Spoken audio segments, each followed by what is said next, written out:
Baba Muhari. Siyabonga. Baba tinokutenda imani nokutara ekupenyu wedu. Shogora nyeri tisimbise dzidzisene kuti gonesa muzita la Jesu Kristu eNazareta. Amen. Amen. Nyaya ngapana pene chekuita nenguwa yanga ine nzara kune femai. Udaba olulapha lumayelana ngendlala. So kwa hiyo one meeting yemaprofita yayibako. Bekube lo mbuthano wabaprofeti ngomhlangano. Elisha ndokubathuma ngowaprofita kutochaka muriwo kuti babikire bana. Elisha wasethuma umunye wabaprofeti ukuthi bayidinga isichebo kumbe ubhida. So murumaka ndutana muriwo ana kunge aziva kuti ari kutana muriwo unoraye uri poisonous. Indoda leka umbhida isangibe kwazi ukuthi ikhe umbhida obulalayo kumbe poisonous. Muriwo ndobva watusvika pawakabikwa. Wakusuphekwa lo mbhida. Even Prophet Elisha was present, but anakutenderwa naMwari kuona kuti muriwo unouraya. Even uProphet Elisha ubekhona kodwa kazange ambulelo ngoNkulunkulu ukuthi abone ukuthi lo mbhida uyamlala. You can imagine in the presence of a true prophet kuti munosvika pakuudza muprofita pane kuti muprofita akuudze. Yazi ukuthi kuno true prophet wena uzumtshela kulokuthi engabe nguyolitshela. I don't know ukuthi ndida kuudzani pari ngarimbodzana zvinhu izvi. Angazi ukuthi ngifuna ukutshela bani ithi ke ngihluze kuloko. Vari muprophetic. Prophetic. Pane nguva yekuti Mwari hakutendere kuona zvimwe zvinhu nyange uchiona. Kunesikhathi sokuthi uNkulunkulu yakufihlela ezinye izinto la nxa ubona. Unotoudzwa uri muprofita. Sungatshela lawo ngumprofeti. Vanhu vanotobika poison uripo. Abantu bangapheka ipoison wena ukhona. Yotopakurwa profeti varipo. Iphakululo uprofeti ekhona. Saka pressure ine maprofita dzimwe nguva. Ipressure ilabaprofeti ngesiska. Ndeyekuda kuona vasina kuoneswa. Ngifuna ukubona bangabonisanga. But neimwe nguva Mwari unotendera kuti dzimwe nyaya usadzione. Ngelinye ixesha uNkulunkulu angavumela ukuthi ezinye indaba ungaziboni. Danger iripo dai Elisha akazviona kuti muri unovawa. Idanger khona ngabe Elisha bekubona ukuthi umbhidi uyababa. Vanhu vaingofa nenzara because there was death. Abantu bebengafa ngendlala. Kwakune famine, kwakusina chekudya. Bekunendlala kungelanto yokudla. Saka dai akaprofita zvamurikubika zvinouraya. Ngabe waprofita ukuthi ukupheka kuyabulala. Aiuraya vanhu nenzara. Ubengabulala abantu ngendlala. Saka kuprofita kunotouraya. Okunye ukuprofesaya kuyabulala. Unofarira kuprofita steli kutsaya. Yazi lejabulele ukuprofita ayikulungile. Nekuda kokuti the prophet is not mature. Ngesisikhathi uprofeti ngakho mature. Anobva aona zvese. Ebesebona konke. Obva ataura zvese. Akhulume konke. Vanobva vafa. Abantu besebesifa. Kuti Bible rakurati. IBhayibheli lami lithe There was famine. bekunendlala. Vakasabika izvizvi. Bangakeli kupheka lokho. Vanofa. Bangafa. Vanofanirwa kutodya. Bele badli. But chavatanga chacho manje chinouraya. Abakukhileyo kuyabulala. So rufu rwanga both sides. Imfa ibisihla ngoto ezimbili. Poto maita rufu. Ephikanisa kulemfa. Kunze kwaita rufu. Phandle sekulemfa. Saka Mwari ndokubva vabata meso emuprofita. uNkulunkulu wabamba amehlo omprofeti. Nokuti chinhu ichi chabikwa ichi. Lokho kusaphekwa lokho. Mwari vane eplan yekuti chidyike. uNkulunkulu lenjongo yokuthi kudleke. Nyangwe chisingadyiki. Ifini kungadleki. There is a divine plan concerning this thing. Divine plan ngalento. So vanhu vakudya. Abantu sebesidla. Ndobva vakataura kuprofita. Bakhuluma kuprofeti. Mupoto maita rufu. Emphikeni kumbe ebhodweni sokulemfa. Rangandikasike kuratidza chimwe chinhu. Ithi ke ngikubeke mgceke lo. Vakatotaura vachitodya kana kuti vatodya. Bakhuluma besidla kumbe sebedlile bevungula. Paakanzi udzai flour. Ukuthola lethani imvumelo kumbe iflower. Vakaisa mupoto kwete mudumbu. Bafaka emphikeni hathi. Vanhu varipota kuti zvinouraya vatodya. Abaripota ukuthi kuyabulala sebedlile. Kwaitova nedzimwe nyasha Bekunomunye umusa. dzekuti even pasina zvaiswa mupoto masha. Kungekho kufakwa emphikeni. Unogona kutodya zvinouraya mukatoripota kuti tadya zvinouraya. Ndokubulalayo ngiripote ukuthi sidla kubulala. Jesus. My God. So muriwo mupoto unouraya. Umbhida osemphikeni uyabulala. But kunze uku hakuna futi chekudya. Phandle akukho kokudla. Kurasa hakuchaita. Ukuthi sinadla kusayenza. Situation iyo kana kumarriage iriko. Umumo lo even kumarriage. Babacho muri kupisa. Endlini kuyachisa. Kunze muri kutondora. Phandle kuyakanda. Unoza unoti hakuyendeki. Akuhambeki. Enda hamusi kugarika. Akuhlaleki. Jesus. Oh my God.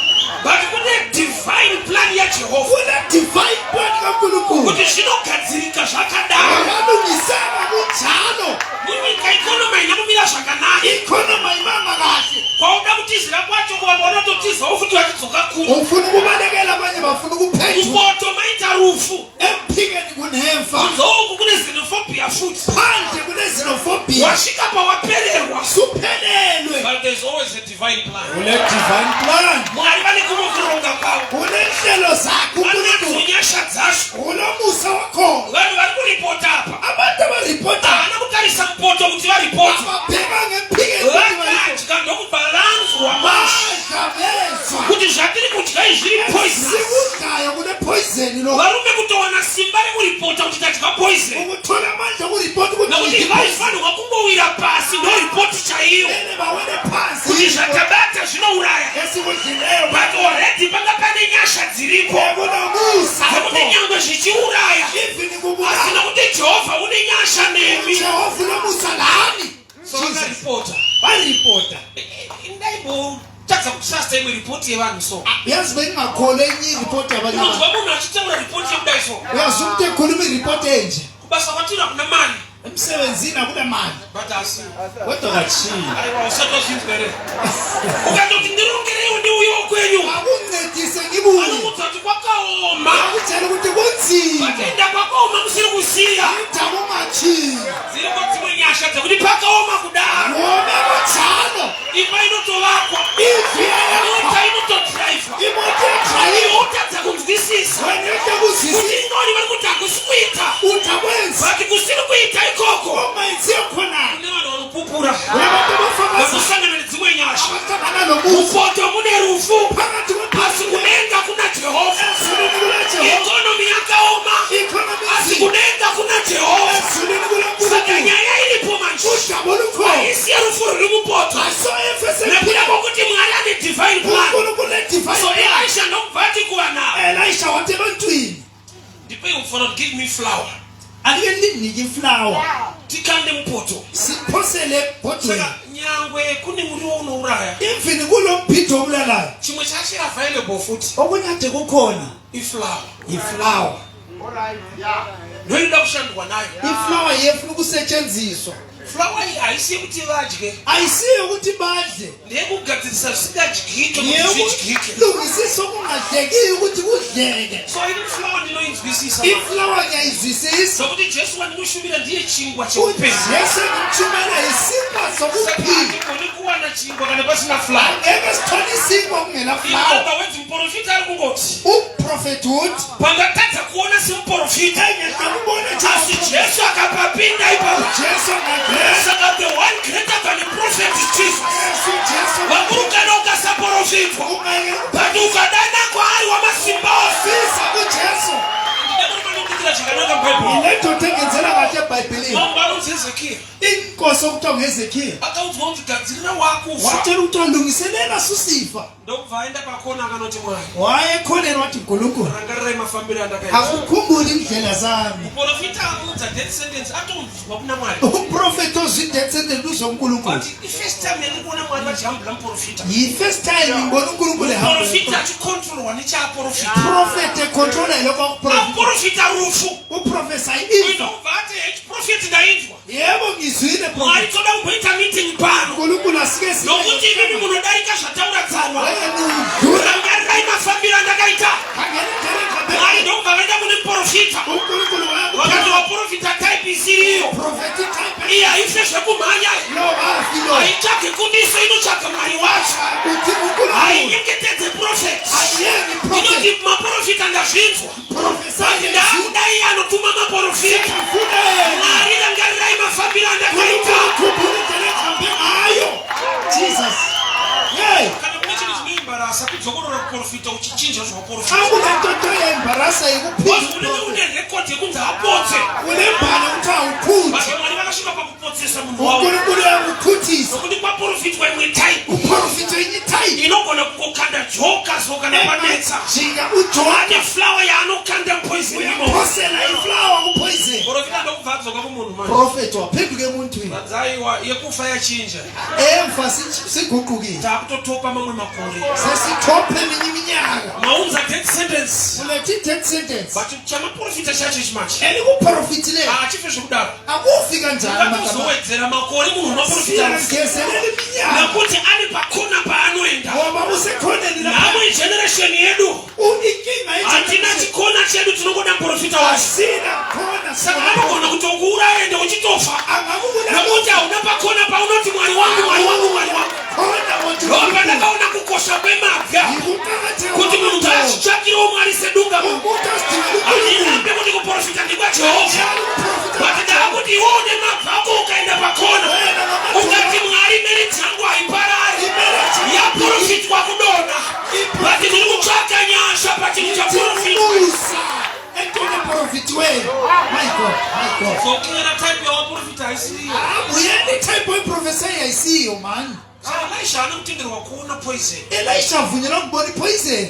mwari wada kumuratidza the other side Kulukulu ufuna kumbonisa enye side. kuti there is one greater than prophecy Kuna munyo phezulu kweprofesi. and that is Jesus. Mujesu Kristu. ndokubva aisayidimandi kuvanhu vacho Wafaka idemand ebantwini. bring me some flour Alike niphathele iflower. nako ndeyekuti flour hauna Inkinga yokuthi awula flower. chaunacho ndiprofeti nemuriwo Walakho prophet lo Peter. uri kuona neprofeti wacho asiri anokupa flour Prophet ayisekunikeza iflower. atoda kubva uko uri futi Uyafuna from wena. haana kuti uiflour uise mpoto Asangathi nasi iflower akuti fake. chinoshanda mungangudari kuinacho futi ikoko Ukusebenza ivino lakho khona ngapha. chiunza haitiise mupoto Lethani sifake emphikeni. vanobva vaisa flour mupoto Fake iflower emphikeni. ndokubva aparidza vhangeri nekudya Chuma ilivangeli yokudla. chidya asina problem Dlanini lokhu sokuhlanziwe. poison ndokubva yaneutralizwa Poison sineutraliziwe. a poisonous meal Poisonous meal. became the best meal Yaba yikudla okuhle kakhulu. vanhu vakadya vakatoguta Bantu badla basuta zathi ti. pavatanga kudya Beqala ukudla. yanga yanzi poisonous meal Bekuthiwa kune poison. but vanhu vakatodya vakaguta Abantu badla futhi basuta. zvakatanga zvakaipa Kuqale kukubi. but jesu akapinda munyaya uJesu angangena kulezindaba. iyo inonzi yakaipa Nekuthiwa imbi. vanhu vanosvika pavanoiyemura Abantu bayihawukela so. iyo inondizora kumwe kwanandiri so Yazwinya khumbula bengikhona. pandakatora adzimai vangu Lapho ngithatha unkosikazi. kudhara Kudala le emandulo. takaita zvekutisana Sayenza okungani siyabalekisana. kuchata yato jehovha Chata sokuJehova. so mazuva atakatisana kudaro Ngensuku singimbalekisa. sister vamadhamu vainzwira madhamu vakutsitsi Udade wabo kankosikazi ubemzela usizi. makangomhanya kumaromba Wagijimela kubiyanga ende lo. uri rombo zvishuwa For sure ungumyanga. vachibvira mwana wamai vavo tsitsi Ezwela umntakanina usizi. nyasha flower ndokubva yakandwa mupoto Iflower yasiphosele ephikeni. vanoti vakashanye kumnin'ina wavo Utavakache kumna wakhe. vanongoti zvenyu maimufundisi Hey, vanoti rombe pakaneutralizwa so pakagadzirwa chibhishopu najehovha handiziro situation yako there is a divine plan of jehovah inobvisa kunyadziswa inobvisa panonzi poisonous meal and it become a best meal kuba yikudla okuhle. Jesus.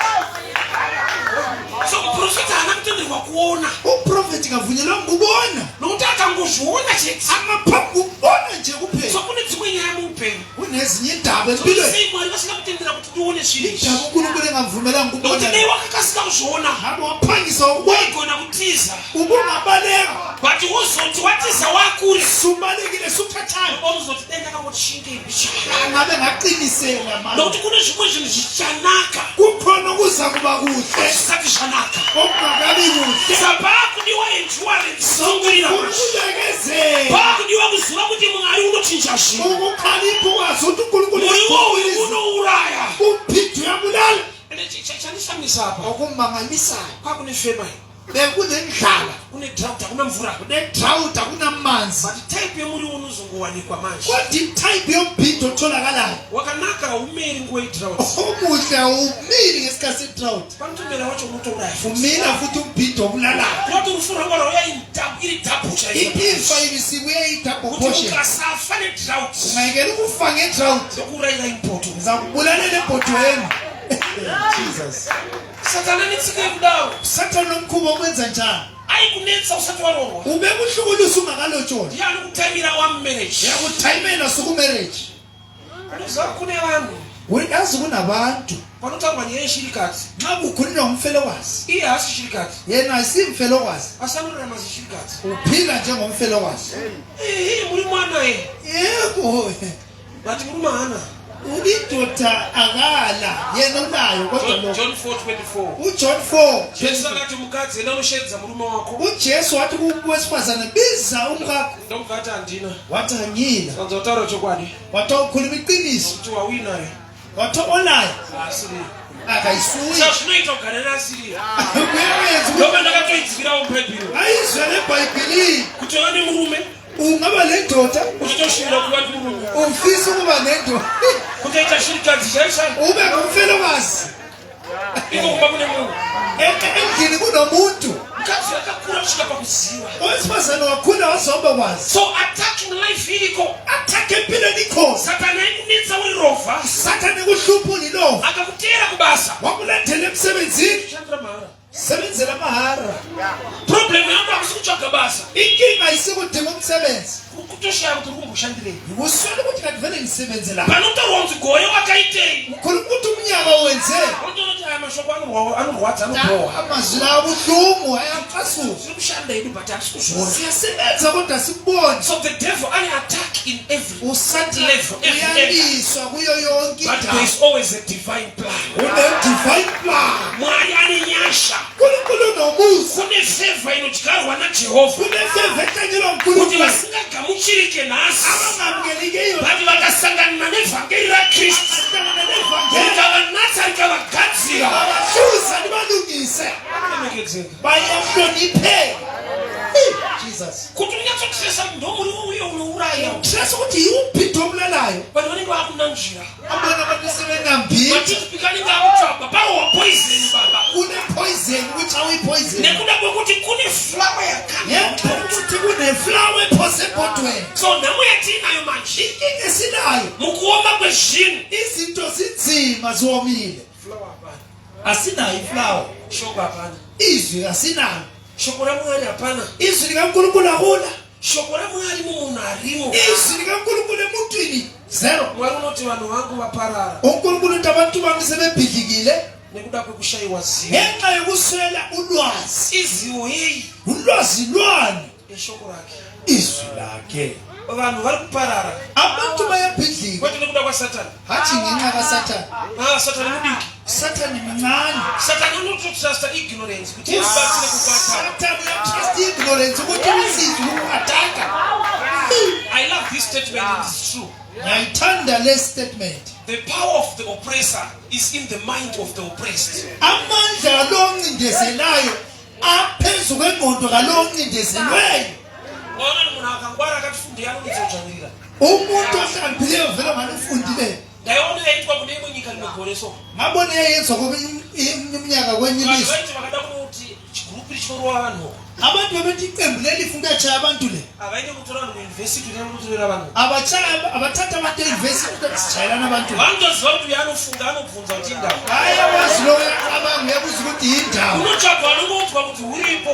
kuyadinga ukuthi Kana wapedza kuwarova unono. ndikuyada ukutshaya ndiyanatha Zvekuti ngozinoenda kunani kushandiswa. ukuthi kungasetshenziswa akufike khona Simba remunhu anodzvanyirira munhu. amandla omuntu oncindezela umuntu Rakavigwa mukusafunga kwemunhu. afihlwe ungacabangi komuntu Kurati ikoko ukakuti ngwari khona kungani uhlakaniphile auchashandisika. awusasebenziseki So the devil takes advantage usathane uthatha advantage ye-ignorance. ye-ignorance Kusaziva. ukungabi nolwazi Kusaziva. ukungabi nolwazi Kunoita satani anzwa kuti apa tinoita basa. kenza usathane ethi lapha singabamba ndawonye Ataki hombe iri pa-information. athaki eningi ikulwazi information Atinozati mwari vanoziva. andiyezi unkulunkulu uyazi But vanototi nyangwe ndichiziva. what even ngisazi But timu rangu riri kufira kusaziva kwaro. abantu bami bafela Saka vanoti ukungaziva munoti mwari hazive here. Ichokwadi anoziva. unkulunkulu But anotoziva kuti uchakuvara nokuti hauzivi. uyazi uzalimala ngoba ukwazi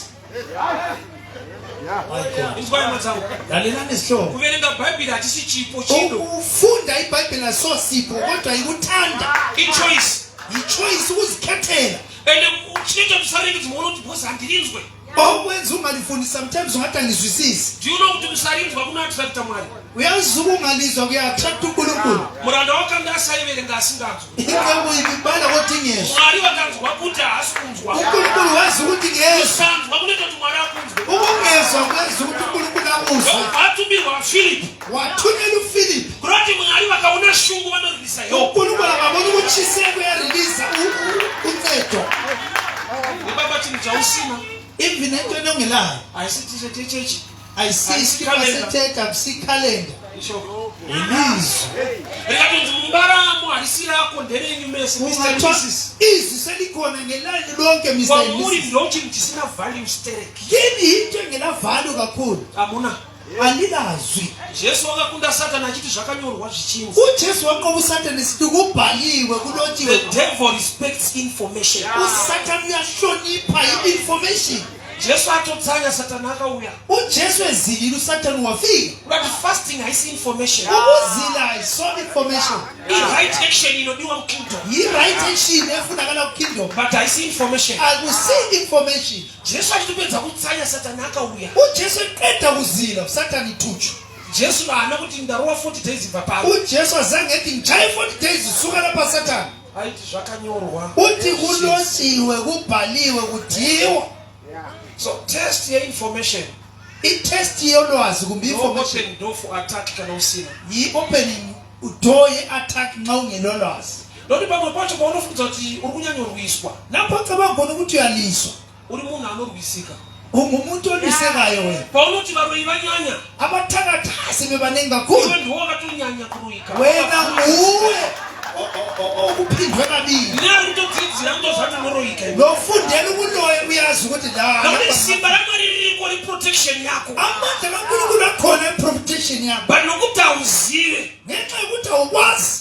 So akadimanda iye ari prophet ndipeyo flower. wadimanda yena ngiprofethi Doctor wandikhalifana. anondishamisa chinechi. udokotela mangalisa. Akadzidza medically. ufundile Ati sibili. pakwai munhu achirwara. kungabuye umuntu egula. Anobvunza murwere. uyabuza ogulayo. Iye akadzidza kudarika murwere. muye ofundile ukudlula. But akuya vakauya vachirwara. ugogo angabuye egula. Vasina kusvika kana grade 3. engafika ma-grade 3. Vakati ndikunzwa mudumbu. ethi ngizwa isisu. Iye ndiye anovabvunza. udokotela uyambuza. Vakunyanyoita sei? isisu senza njani? Makadya ini zromanini. udleni izolo ntambama. That information asiyo tinotsvaga kuchikoro. information ayisiye siyidinga esikolweni. Izinotsvaga kuti kana wataura yauinayo. ungakhuluma leyo nayo. Tochienda musherifu kunotora mushonga. sesiya kushelifu. Nokuti ukati uri kufufutirwa. ungathi wena usubuhlungu. Uzati matemba akarowa. Haisina chiteka futi. amathemba kuloyo wakhe. But kuziva kwako. ukwazi kwakho. No platform yekuti ubatsirike. yiplatform yokuthi usizakale. Jesus. Unoti nemakore awanda mata bhaibheri chinodhura zvekudai. neminyaka oyithandazile Zvokuti hauna kana. awuna ngitsho. Ende kana shungu yacho hauna kana zvacho. ivi ukuchiseka zero. Unongoti tichanamatirwa zvinoita. ngizathandazelwa kuyayenza. Zvakanaka kubatwa musoro. kulungile ubanjwe ikhanda. Zvakanakiswa kubata mukati memusoro. kuhle kubambe lawe phakathi kwekhanda la. Information information ne-anointing. nogcobo. Saka zvichinzi akazodza musoro wangu. wagcoba Chinonzi musoro in-knowledge.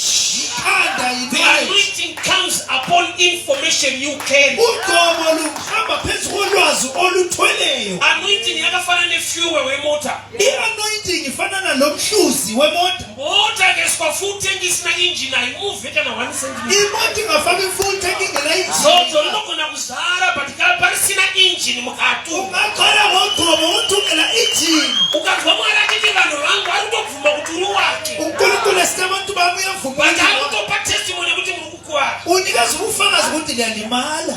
Saka blame ari kutopa vanhu vake. iblame seyinikeza abantu bami. Vanhu vangu abantu bami vaparara sebebhidlikile nekushayiwa. ngenxa yokuswela. So tiri kuopena door for attack. okuvula isango le-attack. Ilevel ye-information iri kumunhu. lizinga lolwazi Nokuti olusebenza. munhu chaanongoziva chete umuntu akwaziyo kuphela anoziva pamusoro pechechi yake ukwazi phezu kwebandla lakhe kwete pamusoro pamwari wake. hatshi phezu kwankulunkulu wakhe. Sotona akashanya kwaenda angavakatsha lapha yakhona anodzoka achitopa testimony. uyaphenduka ezinika ubufakazi. 4 months hama dzangu 4 months isihlobo ndakarasikirwa ngalahlekelwa kwanandira kuna chechi yedu lapha tenkhona akuna cheche asi mwari wake anga ariko zvake kodwa uNkulunkulu wakekho aluba yake ufune yakhe Jesus. ndoda kuti ungomachua from church person to become a kingdom person. Machua from uba church person ube kingdom person. Unobazara kuti mwari anopinda iwewe apinde chechi. Uyazi uNkulunkulu ngena wena. Unoti miviri yedu itemberi yaJehovha. Imzimba ni temberi yaJehovha. Arina kuti chechi yedu lati miviri yedu. Azakutwa inkonzo kubibanjani kodwa imzimba yenu. Saka anotogona kunamatika pasina yenu. Usuma mthandaza kungena chechi. Mana ngikubeke. Bring out, give me some flour. Alikele phathela iflower. I-demand iriswa kubantu bane problem. I-demand efaka abantu abasenkingeni. Ndakadiscover ukuthi mina problem ndiyani solution. Ngidiscover ukuthi umuntu onenkinga nguyona solution. Wali babona ukuthi Adam ariyeka. uNkulunkulu abantu Adam uyedwa. Bakamsuspect ukuthi ndiyani munhu wake. Wamsuspect ukuthi nguyona umuntu wakhe. Ngoba utsana ngorala ngishaka ukuthi nguveta. Akuwozela ulale ke vete. Kodwa muri kushaya munazwi. Okuswelayo lakho wena. Zathi mwari bakamwathisa hope. uNkulunkulu wamlalisa ubutho. Bakathola umbavumani. Thatha ubhambo. Bakadzoka chimpa mdzimai wake. Wabe semnikeza unkosikazi. Adam ni ignorance manje. Adam ngeignorance. Paita problem garden. Sokunenkinga egadeni. Uzwa chithi mwari. Uzwethi uNkulunkulu. Mdzimai wamakandipha. Unkosikazi wanikeza. That's a wrong statement. I-wrong statement. Akatorwa ikoko. Wathatha. Asakuzifuba wethu. Asiye kuzokoloni. Mana phindi. Adam pakuthi mdzimai wamakandipha. Adam esinkosikazi wanikeza. Information yemunhu atore wakarara hana kuzviona tabviko. Information nomuntu othathelelele kabona ukuthi uvela Hayi kuyo. mwari vakatendwa kupindura vaitanga totora ikoko. uNkulunkulu ngabe uyayivunyela ukuphendula. Ndakukupa ndatorera. Uthi angunika ngodambisene. Iyo information yako ishume. Information yakho ni ngani? Adam wewe. Ungani ngo-Adam. Wakapanzi kwabo ukuthi wamakandipa. Wazi ukuthi olaphela nike uyananika yena Nkosi. Wasadzorerwa. Owambiselwana. Iboni linotothi he created them male and female. Wabadala bona owesifazane Ngazana nowesilisa. kwakava akadzorerwa maangava. Owesifazane kavela kandawo wamisela lapho avela khona. Saka uchona indebe fuza kuti vana veIsraeli Bebuza ukuthi abantu bakaIsrael vakabva kuEgypt bevela eGibhithe vachienda kuKenani. besiye eKenani. Ndikazodiscover kuti aiwa Ngadiscover ukuthi hachi vakamubhenge vachitogara futi kuKenani. bebeke bahlala Vakatevera Joseph kuEgypt. balandela uJoseph Saka eEgypt. havasi kuenda kuEgypt vari kudzokera. Abaya eEgypt. So information yako ikangosheka pakati papa. Information ikasheka. Ndondo yakashandiswa pakabhuitwa hunde minda. Yiko wasetshenziswayo kwenzakala impi zamasiko. Munhu mutema pakatora munda wake. Umuntu omnyama ethatha insimi yakhe. Anokuita sekungarutora zvinhu zvake. Akazange ayenza amthatha into zakhe. Akapiwa zita rekuti inverter.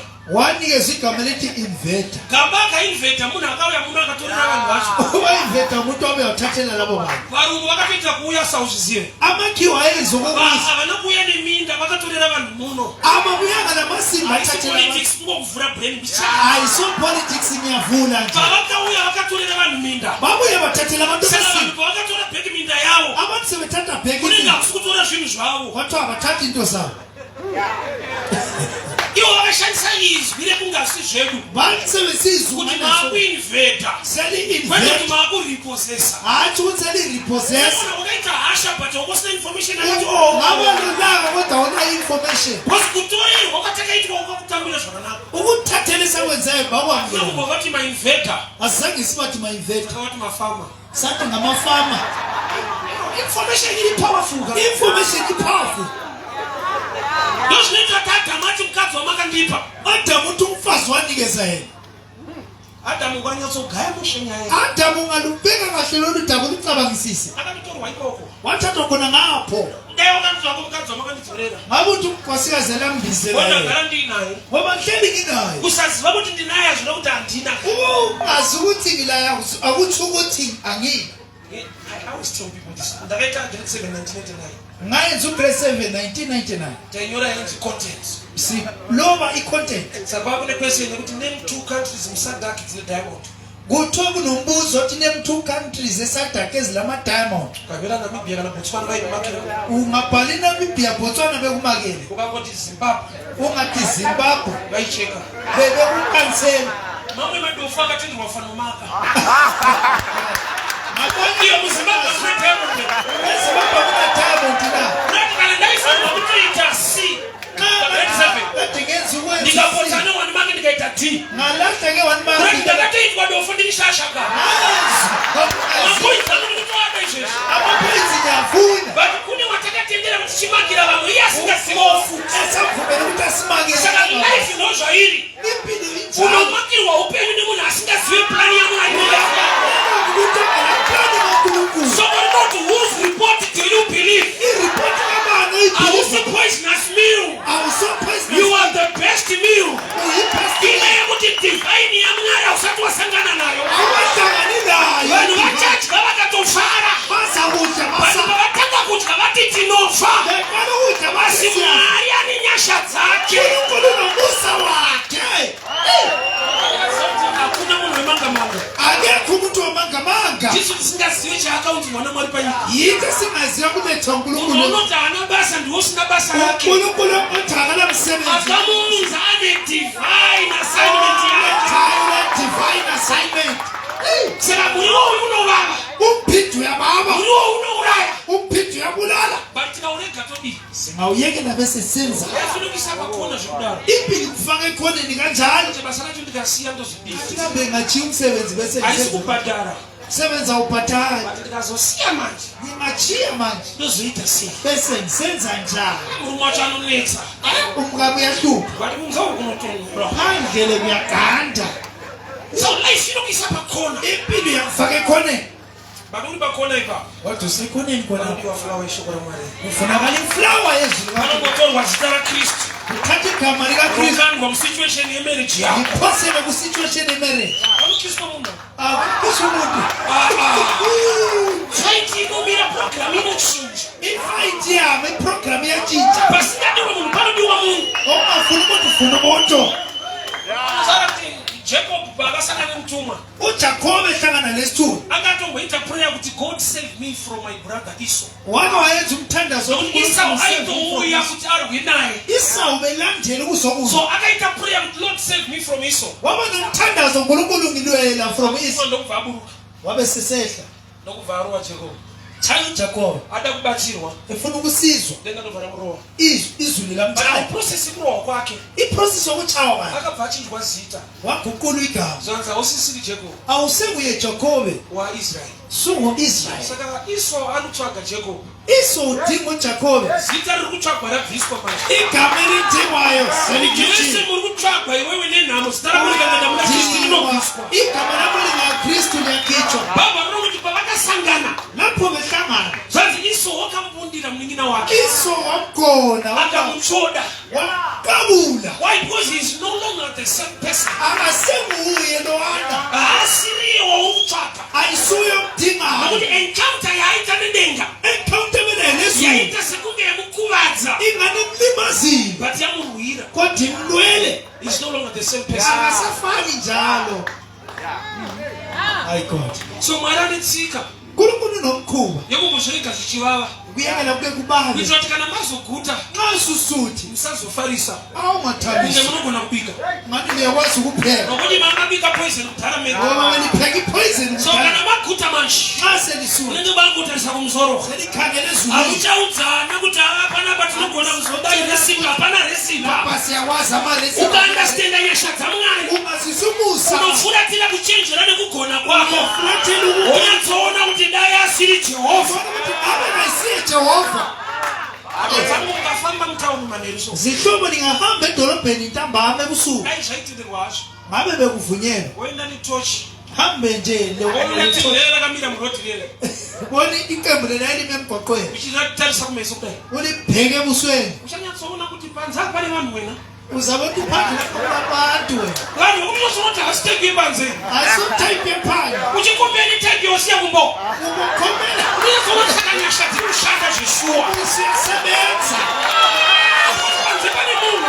phandle kuloku Zvokuti unoshanda kuti munhu atichakiri panze. usebenza ukati kuno udingani phandle Nyasha dzikashayikwa. umusi ungasonela Haisiye kugona kubika muriwo. siyakuwanelisa Varume zvinoita poison zvakanaka. awenzi ipoison kuyo Haimba haigariki rinako ruripo. indlo Nyasha dzikashayikwa inoita poison. umusa ungasonela Kugona kubika kushande. Taipi yandiri kutaura iyoyo inogeza ufunge. Vati kugeza panapa kushanda.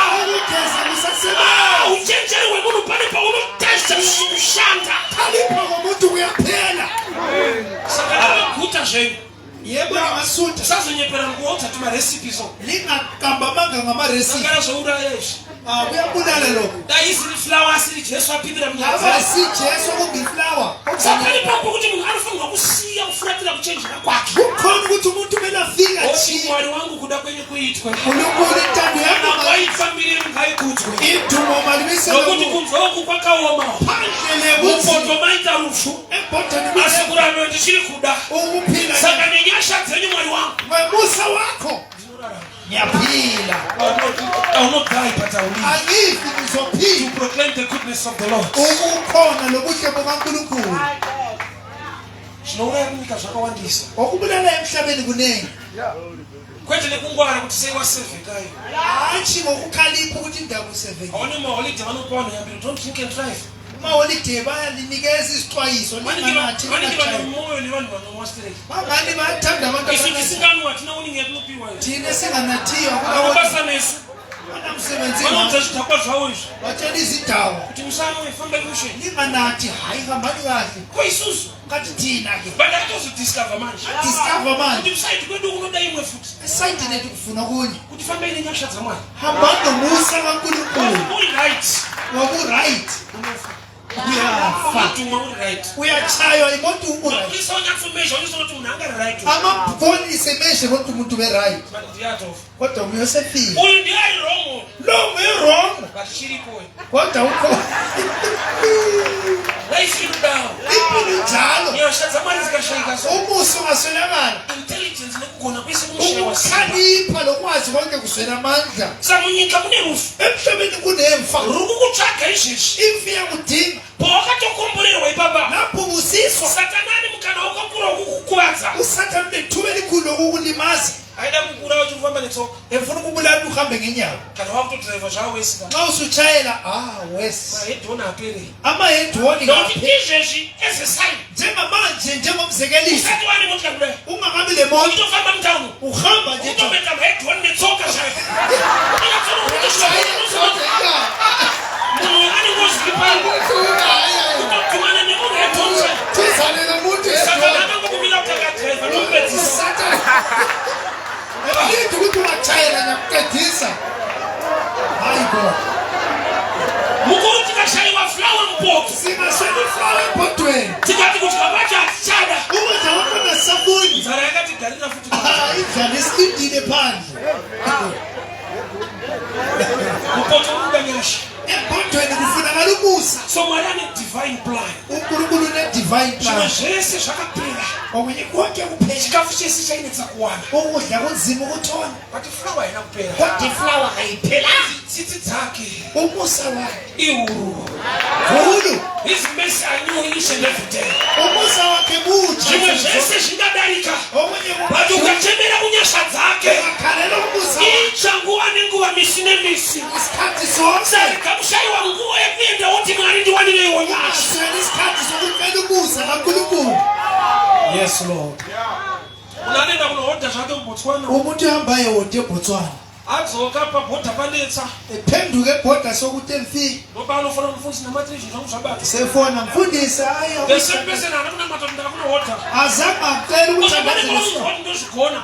uyakwazi uyakuzitshela ukuthi wena uyenelisa Vanoti flower yashota. wakuthi iflawa sishota Kokogara une flower mupoto. kanti ukuthi uhlala uneflawa ebhodweni Wona munhu akutsvaga zvakunetsa. wabona ukuthi sekudinga sokunzima Kana zviri right ataure. xa kuright akakutshela Zvifamba zvakanaka. Kuhamba. Hapana chinotaurwa. akula nto ekhulunywayo Vachandinoziva manje. engikwaziyo Mukungwara nekugona kwako. ukukhalipha lokwazi lokwanelisa kwakho Pakashayikwa nyasha. kungaswelakala umusa Unofa. umuntu uyafa Imagine kuti vanhu vakasvika pavanobika rufu. abantu bafika ukupheka imfa Kutobvisa kurufu kutokwacha varipo. imfa ixhwatha bekhona Kutokanda sauti murufu. bephosa lokuyitswaye emfini Nomwe achitomborayira rufu. omunye ebhodela Kumbosempula rufu zvacho. sempula imfa Kwakutodza vanhu takuna chikafu charaita. tepi madoda ukudla sokuright Pabikwa rufu. kuphekwe imfa And the type yabika manje. itype ephekileyo Sons of the prophets. abantwana babaprofethi Sometimes type yakuseva washawanyasha dzamwari. itype wayimsela Unobika rufu uri prophet. uyapheka ifa unguprophet.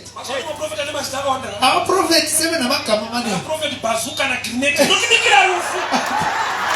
Bazooka labo grenade basiphekela ifa. Anasiya 1 siya 5 mulobika rufu. Balobika sapari za Kristu tunaurayana pale. Nokuti zviposha tina zvopakashayikwa muri 20 pocha. Chifwa chigone kuti seva nyasha dzikashayikwa pale. Jesus. Wesikhathi sesisebenzise kakhulu izipho. presence. Atsho bukhona ba. Moses mukungwara manje. Moses Kanti baba kana makuda ukuthi tiendo. Baba mawuze ufuna sikhaba. Ile prayer request wami. Ile prayer request yakho. Afambele uNesu. Hamba nathi. Toyiziva but tokuda ngokuthi Mungu wakaposo. KwaNkosi yawazi Kule tinozotambika umsindane profita tinodangani wacho. ongafuna uprofet ongafuna uNkulunkulu. Nokuti pamara vakashika mvura ilipo but yaitolala. Kumale bafika amanzi ekhona. Uprofita achitungamirira vanhu. Uprofet akanangisa vanhu pane inovava. aqondisa abantu emanzini ababa. Moses waMwari Moses kaNkulunkulu akanwisa vanhu inovava. wanathisa abantu amanzi ababayo. Kusvika Mwari vazotaura kuti aiwa dzamurikuwadza vanhu tore mutono wavo. uNkulunkulu wathi hayi Ona uzaza abantu. presence kunaka kwayakaita. Ipresence ubuhle bakhona. Akakanda muti muvura. Waphosela njengolu gojwane emanzini. Test nokubva yachinja. Manzi aguquka aba le test. Saka na vanhu vakanwa mvura inotapira. Abantu banatha amanzi amnandi. Vakapiwa mamaiki kunzi pupurai.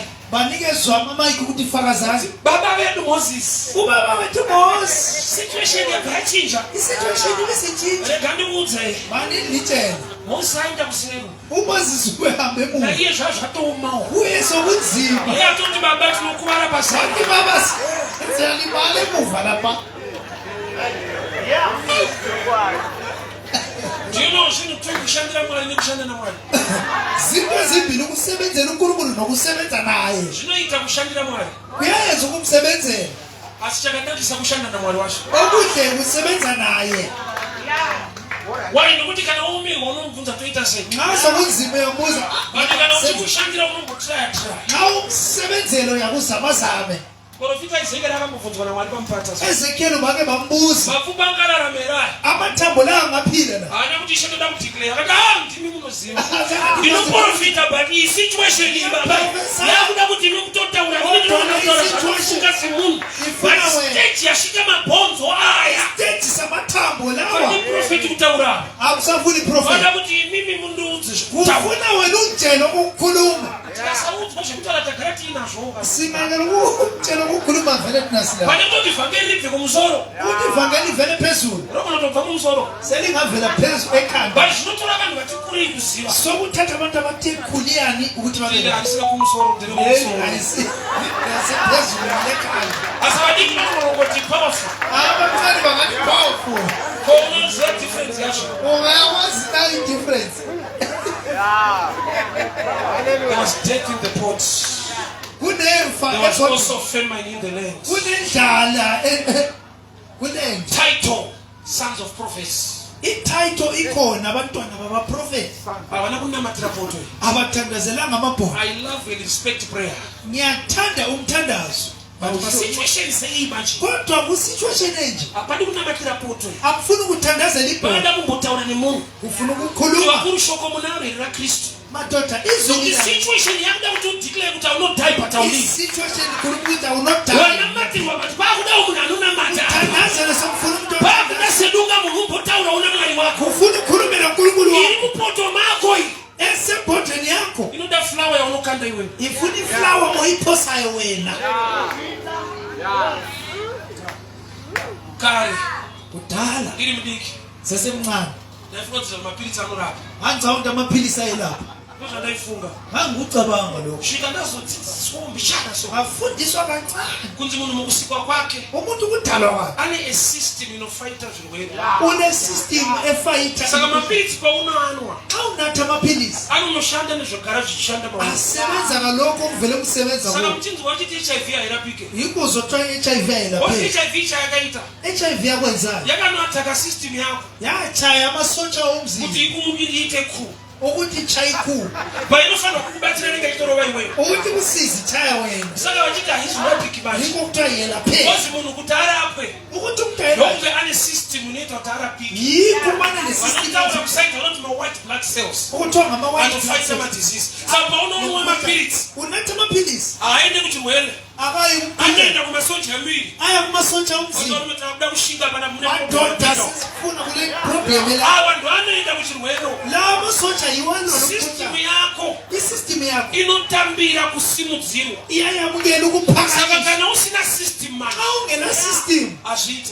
awuyezi saka inaka wethi ndiri kuti nezinye indlela nge mapiritsi arape amaphilisi kawayela atanobatsira kuti urapike ayasiza ukuthi kuti wena system inorapa mauri unayo saka uchiona pana mwana unotestify Oh, pale yeah, paunozorwara ukapora usienda kuchipatara nalapho wagula khona wapholo waitirwa prayer futi watowenzile prayer already bokaita flu lapho siba le flu wozi unayapera futi wabonisa iphela already mauri mune system uwe kune system yakadesignwa namwari yadesign kuti uNkulunkulu iwe nezvirwere ukuthi into so nemfundo kufunda kwevanhu manje ukufunda kwabantu ndokubva watsvagawo mapiritsi badinga but amaphilisi mapiritsi tikakupa usina system iyoyo akunika ungena system azvishande akusebenzi saka aids haingapike kuthiwa i-aids kayelapheka wozi munhu anorapika kana ane system inoita kuti arapike umuntu elapheka ma ine-system saka aids yakangonodhila nesystem iyoyo i-aids yachaya i-system o ndimuri kuchengeta tsana o ngokugcinayo alright ndobva apiwa information yekuti imi muchingurova imurini wanika information kuti ndingamchayelini mupoto kune rufu ephikeni kunemfa kunze uku futi kune famine phandle kunendlala atiziwati kushumira situation yako inenge yakuisa pakhona isituation yakho sikufake ekhoneni kuti ubude utize ukuthi uphume ubaleke ukuthi manje muri noita sei ati muli yenze njani ida mushanda kusauthi mpati muri awufana nozoita sei sebenze south kanti kana mbandiri muno macho mali dzacho dzinoita sei yenze njani ndopanda flower yiko kufunakala ndopanda kuna kristu ka funa ukristu ndopanoda chingwa chaupenyu funa ka isikwa sempilo ndopanoda jesu kuti apinde musystem funa iyo ujesu angene kusystem chadya musystem iyo uzakudla kusystem zvokuti vanhu vaifungidzira kuti unofa vachashama uchifamba ababanguthi uyafama kuti ndimari yaanotambira munhu afana kunge achivakaipa ayamukela vela nesituation dzake haifana kunge ari mupenyu achifamba situation akamela but ndopautaudzwa kuti kudenga kuna mwari uzatela ukuthi ezulini wekuti muzvishoma zvako akakupa nyasha zhinji uniumusa unorarama sekunge munhu ane digiri uyaphila njengomuntu onedigrii fevha yeyekediwa ruti mumunda ifeva leyenze luruth ensimini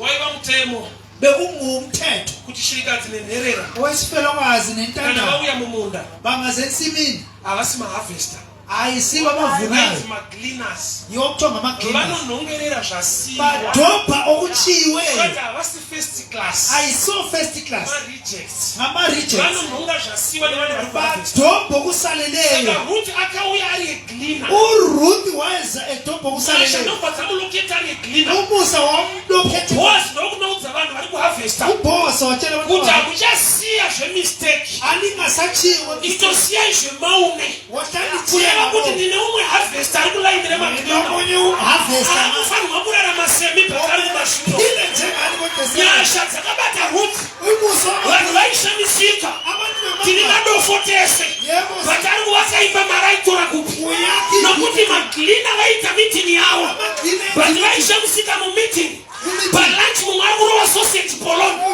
wati pei yedu haikwane zviri kuita munhu gamba mwari vane chavakakuvanzirai ndinenge glina pamberi penyu kuti munyasha dzake amahavhesa ndinodofo pamberi penyu munyasha dzake ndiri mukuti nekukurisisa ndiri rombe pamberi penyu but munyasha dzake tisushasha dzacho umusa wake hiti amakalibuleyo malaifi kuti vanotadza kufoti sei neluphiliphili usiza ukuthi kanjani ozi munhu ndomusiwa umuntu unosiya mazi haifana kusvika level iyi amene angafike kwavo kuma-rejects kuma-cleaners kwabo kuma-reject kuma-cleaners level yegrace karuti ilevel yegrace karuth ari eglina enguglina akanhonga muridzi wemunda wadobha akapedzisira wita atonhonga muridzi wake asatobha usaleleze akapedzisira kutonzi ndomai vemunda iwo wata asenguyumnikazi umfazi umama wensini ari kuma-cleaners kodwa kuma-cleaners nekuda kokuti kune nyasha dziri ngenxa yokuthi kunomusa mwari ngakupe nyasha idzodzo unkulunkulu kuti awunikezela vanhu ngavasvike pavanoshamisika abantu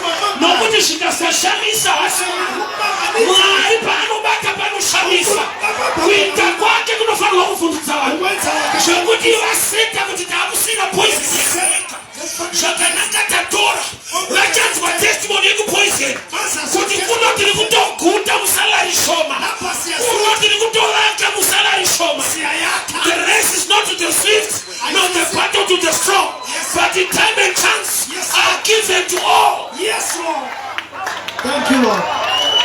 Vanhu vavangiwe chinonzi munama chinhu okuthiwa yisimanga into engachasisekiyo samwari vakaita kadhiri naruti unkulunkulu yenza idili lolo auyendi kumahavesta awuyi kumahavesta gara uri kumagrina hlala ngapha chakupa kalife kahavesta sizakunikeza impilo aunonge zvasiwa nemistake akudhobha kuchiyonge ndaakupinda mumwoyo wemadzimai sengene zonotaura naboazi khulume noboazi ndichiudza timu rako zaidi iqembu kuti lakho ava vanhonge zvemistake longadhobha potai kwamistake muchinyatsosiya chiyanini ka in other words ndine mumwe wenyu ari kumashuro ninomunye wenu semuva la my God chii chakamuvha boazi kudaro kuyinoba muvu boazi chii kanjani chakamuvha boazi kudaro kuyinoba muvu boazi kanjani Ruth chapter 2 verse 11 Ruth chapter 2 verse 11 ini ndakanzwa shoko richiti nezwizi lisithi title yacho inobva yati indikimba ithi Ruth naNaomi uRuth noNaomi returned to Bethlehem.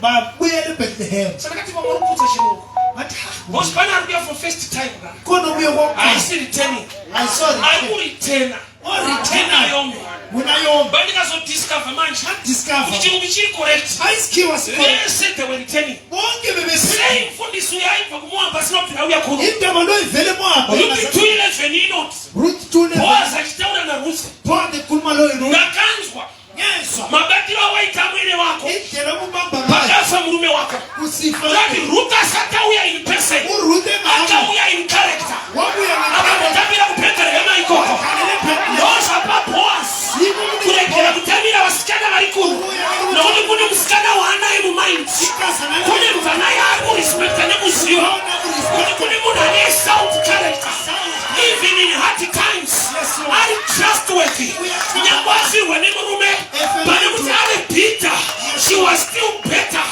pane kuti apohwekane akaramba ine rudo nevamwe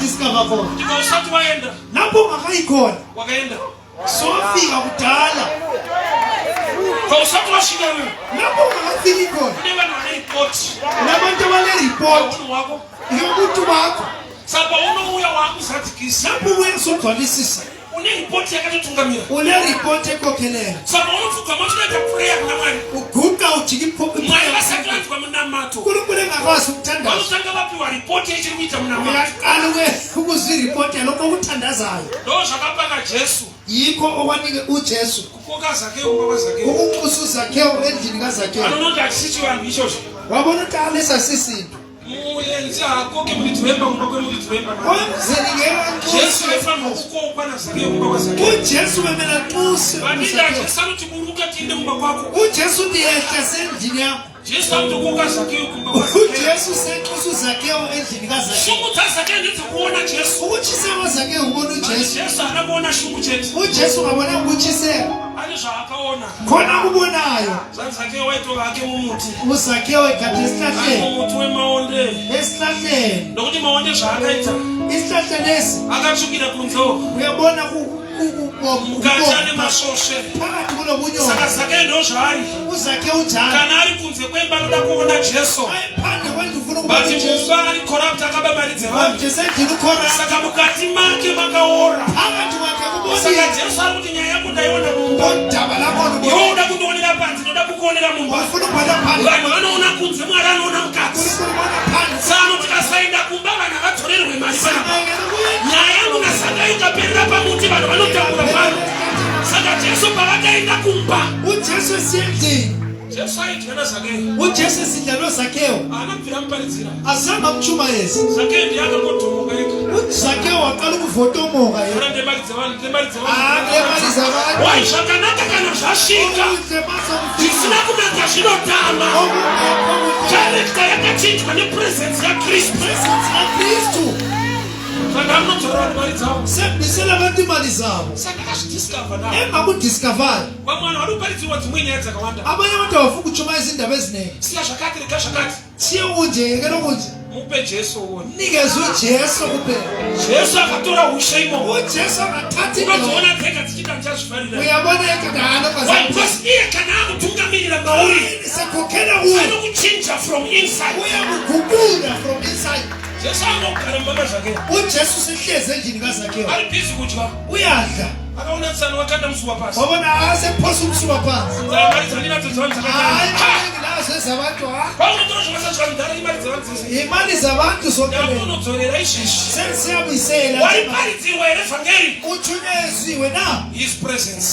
ubukhona bakhe. Uwepo hwake mulife mako. ubukhona bakhe empilweni yakho. Unobvisa poison yese. uyakhipha ipoison. Corruption yakashandwa kubva pahead office. corruption isetshenzwa from head office. Vanhu vari corrupt. bantu bacorrupt. Dai varegera. bamwe bayengela. Kuregera dzimwe nguva vanotoda. ukuyengela bayafuna. Choice haisi power. ichoice akusimandla. But Jesu akapinda mauri isimba. ujesu angangena kuwe ngamandla. Chinoregeka. uyayengelela. Zvandiri kuti vanisiya izvi. esi bantu chiyendo. Avatombozidawo futi. abakufuni la. Vari vane simba rakadominata mavari. kunamandla dominatayo kubo. Saka tiona chifewo kachiti Yesu chifewo chinototsama. yikubona ukuyisifebe ungati yebo Enda uone sifebe. patouchline. hamba kutouchline.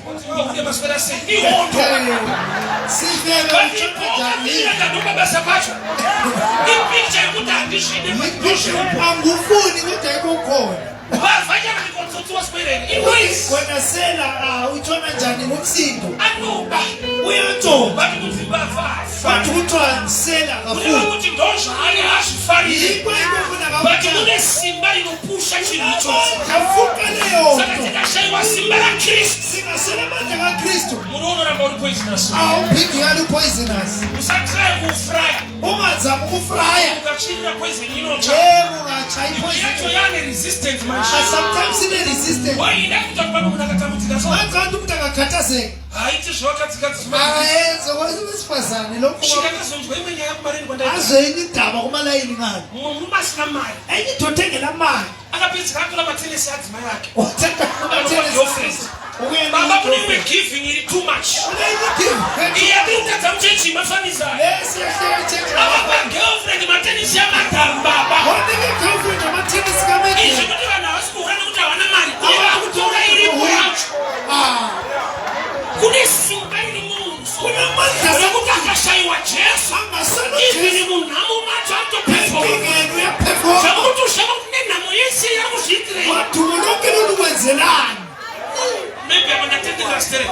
sekuphote kakhulu. Sandagamuchira Jesu. ungakambuyela ujesu 2002. 2002 Mazuva ataenda kubhawa. ngesikhathi sayebhawa Ndamutakura kufuka. mathola impuphu phela mina. Upfu wemumba. impuphu yasendlini. Girlfriend ayina upfu andamai. igirlfriend ayinapuphu. Akasikakumbana kunadzimai shemana mngani wami Baba kana zvakubata. xa sekukubambile Hazvitarise poverty. akukhangeli poverty. Unohurirwa munhamo mamushava kuti kona ichi. uyahulelwa phakathi kodungu. Nenzara yese iyoyi. kana yonke le Zvemweya wechina zvine nharo. imoya emibili nekhala. Saka muriwo kana uchiuraya. uphinda mawubulala. Sai mamwe marecipe. zama amanye amaresi. Ukaubhoira mumbokutura. ubhoyile Kune zvimwe zvaresistance. kunenge sokuresistant. Kana nhamo ikakuturwa kubva mari ikakuturwa mulife mako. imali ingakutula empilweni yakho. Unosara uchingodada munhamo imomo. uyasala Zvaushakuwana dada neiko nacho. uzikhatsha ngayo. Haana chainacho. akanalutho. Kamunzwe kunosa kuti zvine simba. uzi ukuthi kunamandla. Aiwa usati wakudadirwa nemunhu asina chinhu. awubazubhulizela umuntu ongelalutho. Zvaunosvika pamunhu unatiti chiko naye. zwe kuti ngati kuyini. Kutopoza wena pasina iri. ebhoza kungelalutho. Mweya. umoya. Robai baba. Vanhu vaikuita research so. abantu besenza i-research Sanza ngeke ikwenza ama issues erap. udaba lokufaka ama-issues erep Bafikela ukuthi ngathi umtawuni wakazamini uzodini. indlela abagqoka ngayo etawuni emamini Kushikana sokuthi kuri mphoko mwana. ngazi ukuthi asokuretha umntwana Kasathi kami gore. okungakabi nomnyaka Sikanapukela mini futhi. kanti sengini futhi I-research yenu leyo kunyepa. i-research yethu leyo Chike mini leyo. okwemini lo Ikathi ufuthi kuyiyo. ngazwa ngale Kuyiyo kwa Muslim. e-india khona lo mabos Mayisizile nepari kofuthi. ama-issues erep akhona Vanopfeka vanosara mhino chete. bagqoka kusala Anochiva kamunhu ikako kasara. umuntu uhangela ulintwana Pakashayikwa Jesu apa. Hatigoni kuti kavha chenyu chete. Tikashayikwa Jehovha panyaya. Jesus. Vamuna fulawa chete. Somfuna iflawa kuphela. Ese muriwo. Limaphoyili ibhida. Hayiwa kusathile ukuthi manje ukanyotshini so. Wa right. Ungatsha utshele uyabe usuright. Senyathi linophensa nemalevels yiwa. Uyadensa la Sino wani malevels. chayinokusaluta. Into eyodwa esalutayo. Grace of God. Umusa kaNkulunkulu. Nyasha zamngani. Umusa kaNkulunkulu. Thank you. Muri kushaka baba. Ndikubatha kutsika nokukasika kubatsira. Awubona lokungakhathaza abantu baphansi ukusisa. Discover ukuthi vanhu vanogona kubatsira munhu anazo siyamutambula. Abantu sebengasiza umuntu olakho bechiyo Uye wathi ukakuathaka. umoya wakhona ungaku-attack. Vanosvika pakuti haabatsiriki. Bafika ukuthi akasizeki kodwa unenkinga. Kunziyani kutambudzika but haabatsiriki. Yebo unenkinga kodwa akasizeki. Unofanana nemastatement wani. Awazuzwe lo. Haabatsiriki. Angeke umsize lo. Urati vanototaura kuti nhamo iripo. Bakhuluma ukuthi udumo lukhona. But munhamo imo. Kodwa kudumo lo Akapfekwa necharacter yekuti kana kutobatsira kwacho munosvika pakutoura munhu. ugqoke i-character ukuthi labamsizayo babone inhliziyo. Musachaye mamwe marecipe akawanda. Lingabozama amarecipe achiyechiyeneyo lawa maningi. Vanoita zvemarriage counseling. Abayenza marriage counseling Hazvinodzawo dzimba dziri right now. akuthi ukuthi ezabe izindlu ziright. Kubasa. Semsebenzini. Roba unoshanda. Yikho emsebenzini. Manotsi anokupa pane paanogotishandei. Amanotsi akunikeza wona ayasebenza. But nemanotsi eseiwayo. Amanotsi wonke lawa Wangu murume akaenda kuchikora. wakumkakho waye kusikora. Pamanotsi ese apane kuti murume anodzoka so. Amanotsi wonke lawa Pane kuti kana adzoka unomuhaka, kana adzoka unomukisa, kana adzoka unomuspektwa. Ndezvaadzoka izvi. uyamhlonipha ngowaphenduka. Achadzoka here yakuda Jesu. Uzaphenduka yini somfuthi Jesu. Vakuru manotsi anosvika pakuexpire. Amanotsi a-expire. Vakashayikwa Jesu apa. Ashayikwa Jesu. Ndiye anogona kuti Lazaro. Nguye ngathi Lazaro. Nguye. Vakashayikwa anosvedza vakauya vakaita. Swelana lobizayo ngalo. Pamanotsi apa andisikuona pane kasikiri kuti anodzoka sei. Amanotsi amboni kuneskile ukuthi uphenduka Pane njani. manotsi emabatiro angamiita. Indlela ongabamba ngayo nxa Manje isephenduka. anobatwa kana auya ka. Ubanjwa ma esebuyile. Inoda flower. Lesifuna iflower. Thank you Jesus. Wakamurongeka unenge unoita bhajeti dzako musho. Yebo uhlelekile uyenza ibudget kahle. But unosvika pakuti waunotambira yacho mari yacho haina musoro zvekuti aunoita musoro kapa mari isina musoro. Oyamukelayo Unopedzera waputika musoro. uyazudubulika. Yaunotobata yacho haina musoro. Oyibamba yena Unotarisira kuti uite musoro. ukhayela ukuthi yenze kolekhala. Haita. Ayenzi. Vakudanyasha. Sokufuna umusa la. Handichatsvaga kuri nani. Anza thi ungcono. Kuri nani kusina Jehovha. Ungcono ngela Jehova. Akuite. Akwenzi. Lord arambopiwa choice Genesis 13. Ulothi wanikezwa ichoice. Ngatina musani kuda kumafuro sarudzwa kwekuenda. Asingeke silwisane khetho kokuya. Ukaona kwakasvipira. Wabona ngalokho ngani hayi kuyakhanya sibili. Kusvipira ine kuti kwainyatsonayo yakanaka. Kungani kuyigreen kungani kuyana sibili. But haana kuzva kuti kuchanaya moto. Azange abekwazi ukuthi Saka kuzakona unobacho ukuthi. kuri green nhasi. Ngalo kugreen khona. Hatina guarantee yekuti unoramba kuri green. Asina guarantee ukuthi kuyala kuyigreen. Kwakanaka hakuna kwakanaka. Indawo enhla ingeke ihlalishe. Kwatiri kuona kwakanaka nhasi. Lapho uhawukela khona ubona ngathi So kubi. ndakazodiscover Ngadiscover. kuti vekunyika Abasemhlabeni kumbe they ezweni look for greener pastures. badinga lapho okunama-green But pastures. vana vamwari Abantwana vanoti bakaNkulunkulu. the Lord is my shepherd. uNkulunkulu He uMandisi leads me. I don't look for pastures. I uyangikhokhela. look for the shepherds Ngidinga who can uMandisi lead me. Because ongikhokhelayo. pastures can be green today, Abaphatha but ngayo.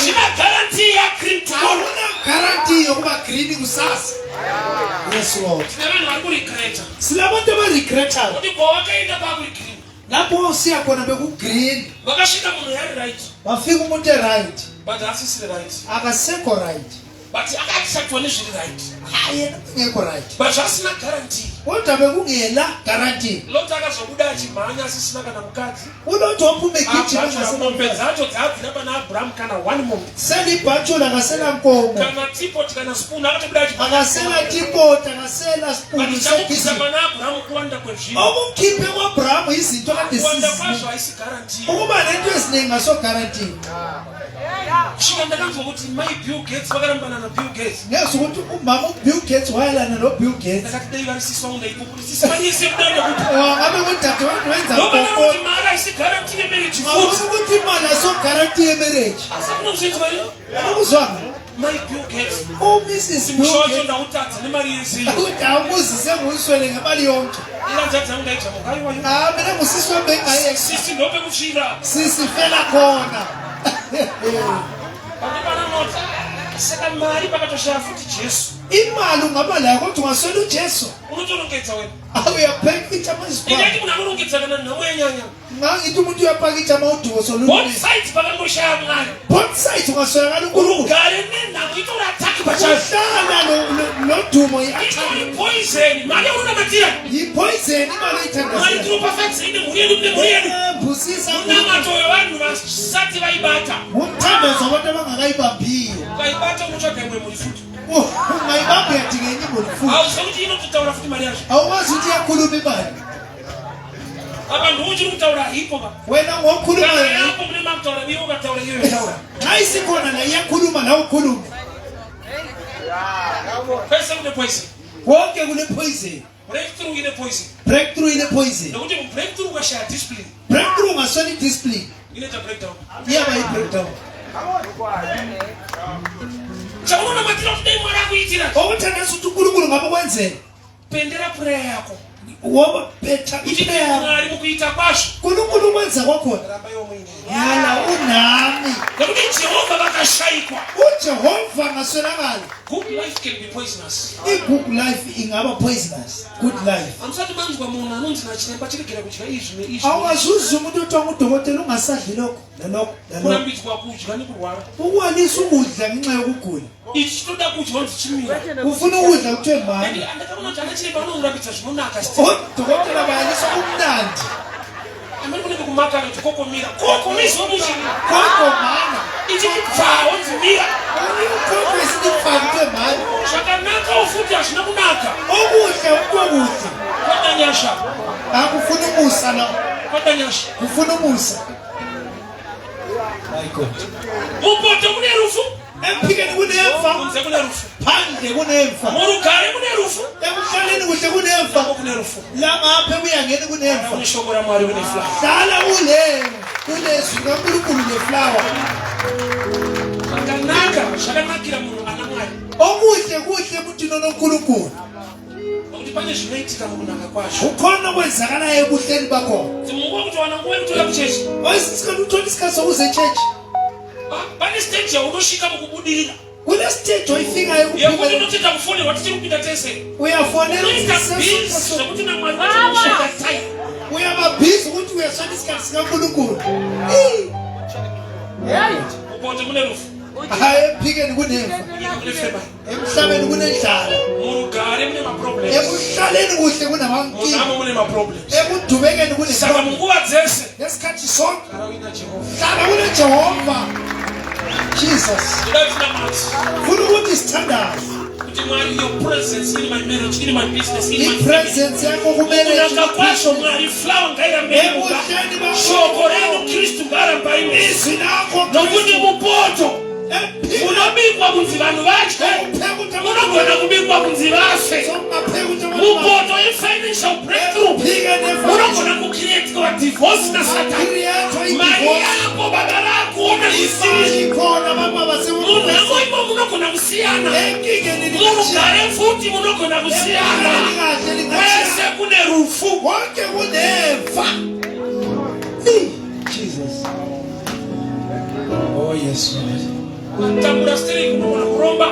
ungaqhubeka kakhulu usungagcina usiyadinga ukagarika steri kunokuno shaya mwari wacho nguwa uhlale kakhulu usungabisela both sides both sides madoda kunerufu kunemfa chiri safe kwatini okusefu ngithi urabatina Kristu ngikuyala sino Kristu. I want us to pray Funa kuba na standards, divine intervention divine intervention. mwari nokudanga in family yangu Unkulunkulu yakubiza ufamily yami. vandakanzi wazhinji vari kuita madrugs Benza abaningi bayenza ama-drugs.